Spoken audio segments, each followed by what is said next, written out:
Welcome to Lovely T's Kitchen. Today we are going to do Cajun chicken chunks, and please don't forget to subscribe, share, and like. And here we go. We are also doing mashed potatoes. I always use the golden potatoes.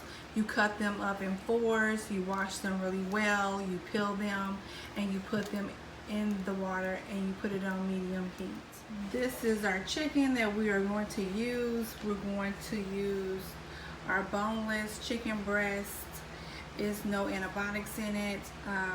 We try to use chicken that is clean as possible, that only eats from the feed or grass. We try to get something that does not have antibiotics in it.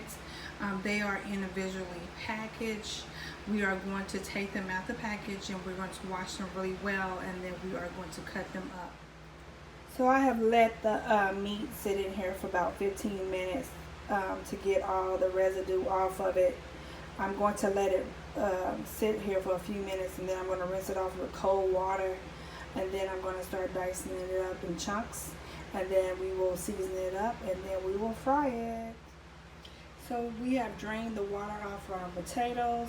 We're going to let that sit for a few minutes, and then we're going to put our butter, our salt and pepper, and our sour cream, and a tab of milk into the mixing bowl. So we have our sour cream, our butter, our milk in the bowl. We have 3 tablespoons of sour cream. We have 1 stick of butter, and we have 1/3 of milk. I will tell you, this is a whole bag of potatoes, of the golden yellow potatoes.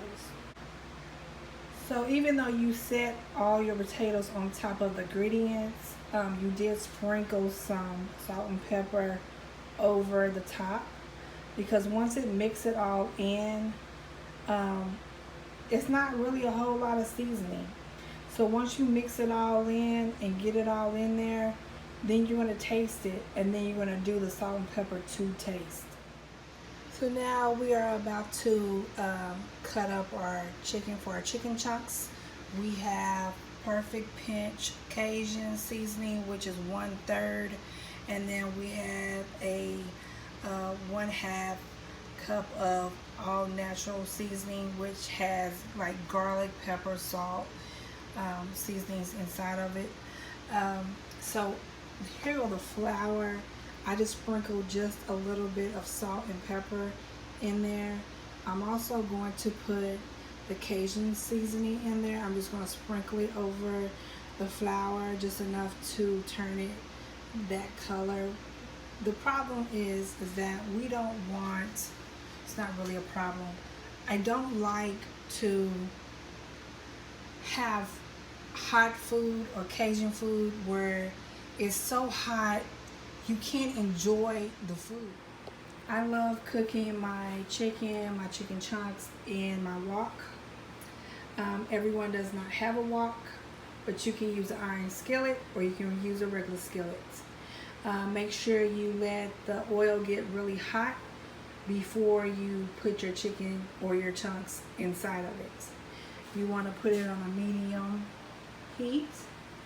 I have cut the chicken in the middle, and then I'm going to start making my chunks, which I have started making chunks over here. You don't want them to be too little, because when they fry up, they're going to shrink.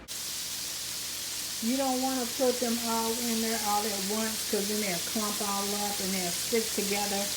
As they are frying, you want to take a spoon with holes in it, preferably either some tongs or a spoon that is metal.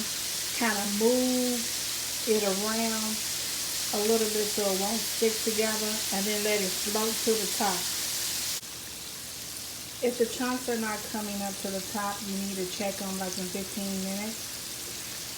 You don't want your chunks to get dried out. That's not a good taste. So you want to kind of move it around and make sure they're done. If you don't know how to tell by sight, get a fork, poke the fork inside of it, kind of peel it to the side just to make sure it's all the way done inside, and then just take it out if it's done. But we want it to be juicy, not dried out. You want the flavor to be consistent. And as you see right here, you can see it kind of peeking up at the top. So just do a little bit at a time, move it around constantly. So now I have completed cooking all my chicken chunks, and look how pretty they are. Very golden, pretty color. So here go your plate all fixed up. Thank you so much for watching me at Lovely T's Kitchen. Please don't forget to subscribe, like, and share, and see you next time.